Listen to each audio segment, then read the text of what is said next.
যখন এত কর্মী এখানে চলছিল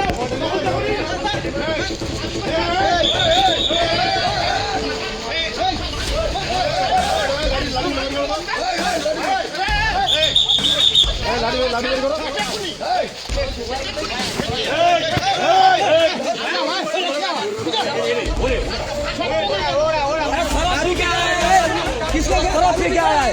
ये बता दो क्या कर रहे हैं? मौत से क्या कर रहे हो?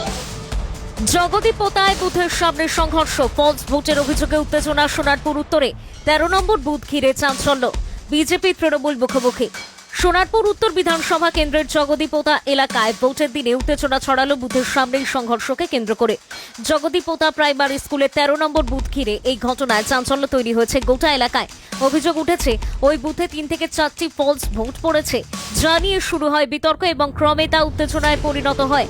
স্থানীয় সূত্রে জানা গিয়েছে সকাল থেকেই ভোট গ্রহণ মোটামুটি শান্তিপূর্ণভাবে চলছিল, কিন্তু কিছু সময় পরেই কয়েকজন ভোটার অভিযোগ করেন যে তাদের ভোট ইতিমধ্যেই পড়ে গিয়েছে বলে জানানো হচ্ছে। এর ফলে ক্ষোভ ছড়িয়ে পড়ে ভোটারদের মধ্যে।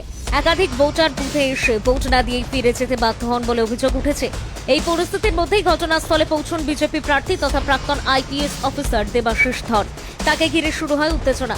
অভিযোগ তাকে লক্ষ্য করে কটূক্তি করা হয়, যা পরিস্থিতিকে আরও উত্তপ্ত করে তোলে।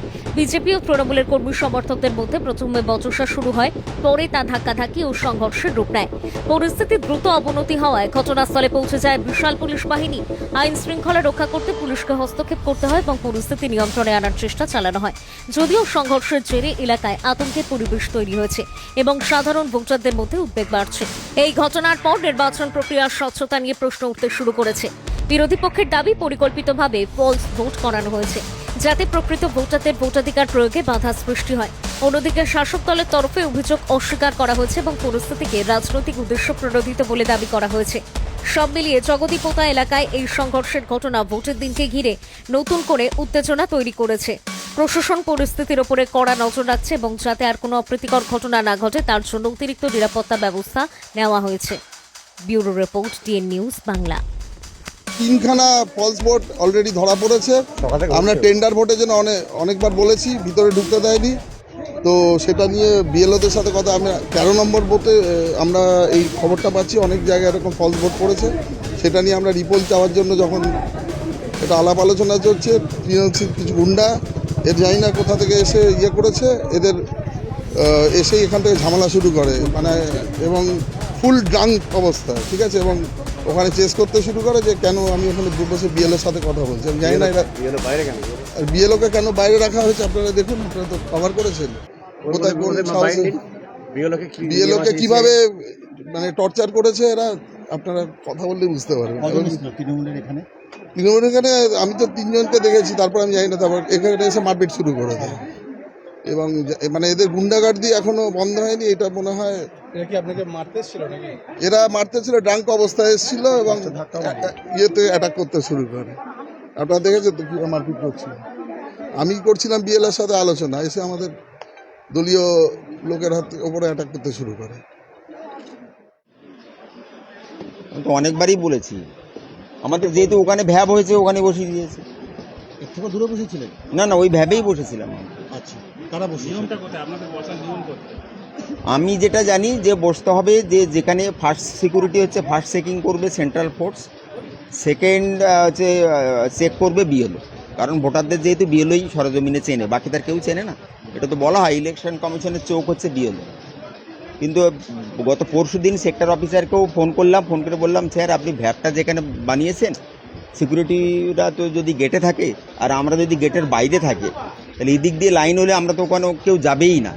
বলছে না, ওখানে হয়ে গেছে, যেখানে আছে ঠিক আছে, আপনারা ওখানেই বসবে। এখানে ভেতরে জায়গাটার অফার দিয়েছিলাম, তো উনি রাজি হলেন না। তারপর আজকে সকালে দেখলাম লোক সব এখানে লাইন দিয়েছে, ডান দিকটা এখানটা সব লাইন দিয়েছে। ভোটিং নিয়ে একটা অভিযোগ হচ্ছে, এটা নিয়ে কি বলবেন?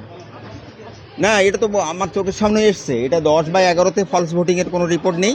10 নম্বর বুথ, 11 নম্বর বুথে, 13 নম্বর বুথে বেশ কিছু দেখেছি, অনেকে ভোট দিতে পারেনি। এখানে আমাদের যে বিএলও আছে 13 নম্বর বুথে, সেও কটা এক্স্যাক্টলি বলতে পারবো না, 3-4টে তো হবেই। আপনারা বসে থাকতে ফলস ভোটিং কিভাবে হলো? এইটা তো আমাদের দেখার ডিউটি নয়, এটা এটা তো আমাদের ডিউটি নয়, এটা কি করে ফলস ভোটিং হচ্ছে, আমরা কি করি? কি নাম আপনার? আমার নাম সমীরণ কুমার রায়, কোন পার্টির বিএলও? আমি 11 নম্বর পার্টির বিএলও। আমরা চেস করাতে ওরা আমাদের উপরে অ্যাটাক করছে, তারপরে ওদের গ্যাং নিয়ে এসছে। এটা আমরা ওদেরকে যে আছে বিএলওকে বাইরে বসিয়েছি, যেটা বিএলও ফার্স্ট চেক করবে আমাদের সিআরপিএফ, তারপর সেকেন্ড চেক করবে বিএলও। সেটা চেক না করে বিএলওদের বাইরে বের করে দিয়েছে। আমরা চেস করাতে তৃণমূলের হারমাত্রা এসে আমাদের উপরে অ্যাটাক করছে। এই হচ্ছে ভোট। আমি প্রদীপ নস্কর, শিয়াদা একে থাকি, মন্ডলের জেনারেল সেক্রেটারি আমি। হ্যাঁ, না আমার বাড়ি খিয়াদা, আমি এই মন্ডলের জেনারেল সেক্রেটারি। আমরা প্রার্থীর সঙ্গেই আছি।